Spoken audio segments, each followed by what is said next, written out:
Hello, I wanted to do a video about negotiating price when you're buying a home. This would even apply to if you are under contract on a home and your appraisal comes in low and you're trying to renegotiate the price, if you have an appraisal contingency to do so. So what I wanted to discuss is a lot of people, when you're negotiating price or renegotiating price, focus on the dollars. Let's take, to use a round number, a $500,000 home. Let's say that's the asking price, $500,000. You see it. Now, obviously, there's going to be some different things that play into what you want to offer. How long has the property been on the market? If it's been on the market for a month or two with no price adjustments, that might mean it's overpriced. How much do you love it? How much does it fit your needs and wants? What's it mean for your commute? Does it have the exact number of bedrooms? Is it in a neighborhood where maybe you know people and you really want to be? There's a lot of different variables that impact what you think you want to offer. But what I want to focus on is the negotiation.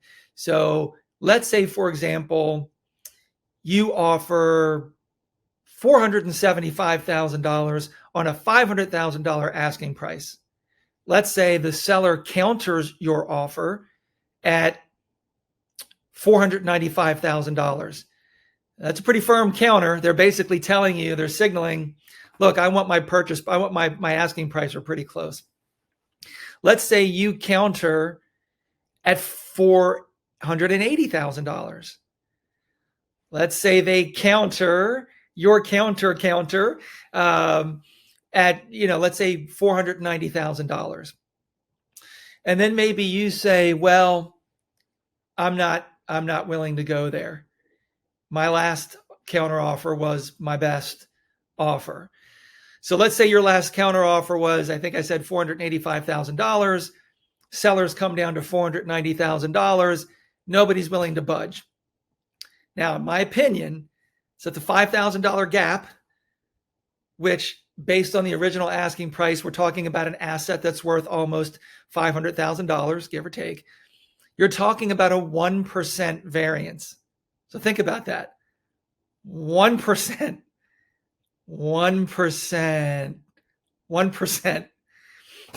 It just seems silly to me. And I think we all get on both sides, the seller and the buyers can get really arbitrary. And it becomes like a challenge. It becomes a mental block. It becomes a lot of things that really, it's just silly. 1 percentage point, really? This house that you wouldn't be making an offer if you didn't really want it. We're really going to let 1% ruin the deal and everybody's going to go home and void the deal and move on for 1%? Now, I'm not suggesting that,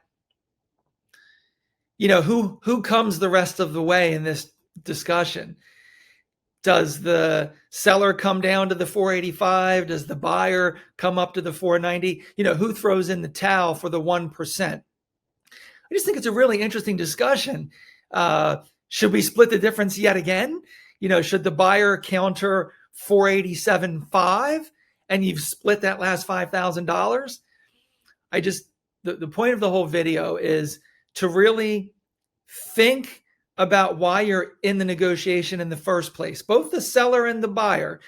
Sellers, your house is on the market and you're selling it for a point. Yet you need to sell it. You want to sell it. You need the money for something else, most likely. I mean, you're really going to let 1% or maybe a half of 1%. Maybe you counter the last counter offer and you're the one that comes down to 487,500. Or, I could use that same logic with the buyer. We're really going to let this go over 1% or a half of 1%, because over time, this is a home you're going to live in for whatever, 5 years, 10 years, or maybe you're going to live in it for 5, 7, 8 years, move out of it, but keep it as a rental property.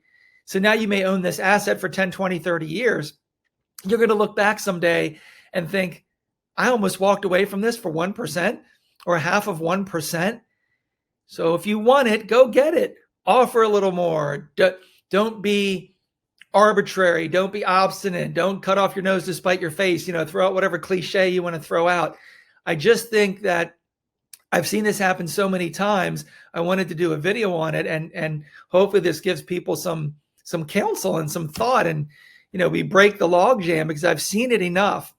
Usually in a market that is a down market, a buyer's market, or a flat market. Now, in a booming market, in an aggressive market, in a seller's market, you're going to, as a buyer, you have to pay what you have to pay. And this discussion doesn't happen frequently at all.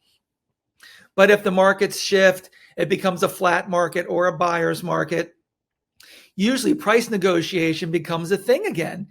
And maybe that's going to happen going forward here in 2022 going forward. And hopefully this video will help people think about this. I'm not advocating for just throw your money away on either side, buyer or seller, but just realize we're talking about small percentage points. And it really would be wise not to let a deal go for a small percentage. Don't look at the dollars, but that's $5,000. That's $10,000. Look at the percentages. If we were on a desert hike and we lost our way and we were lost and, we're out of water, we're out of supplies, and we come across a water stand and they're selling bottled water that's usually $1, but now they're asking $1.01, $1 and a penny. Don't know why they would do that, and you say, no, I'm not going to pay a 1 percentage point extra for that water because I can go back to the grocery store and get that bottled water for $1. Come on, you're crossing the desert, you're thirsty, pay $1.01. It's a silly analogy, but it's something that I want you to consider. How much do you like this house? How much does it fit your needs and wants? Should we just go a little bit further and close this teeny tiny gap and make it work? And hopefully the listing agent representing the seller is having the same conversation with the seller. To be fair to you as a buyer, hopefully everybody is realizing we shouldn't let this deal fall apart for a small percentage. That's my point, and hopefully I've made it well. Let me know if you have any questions on this or any other mortgage questions. Thanks very much.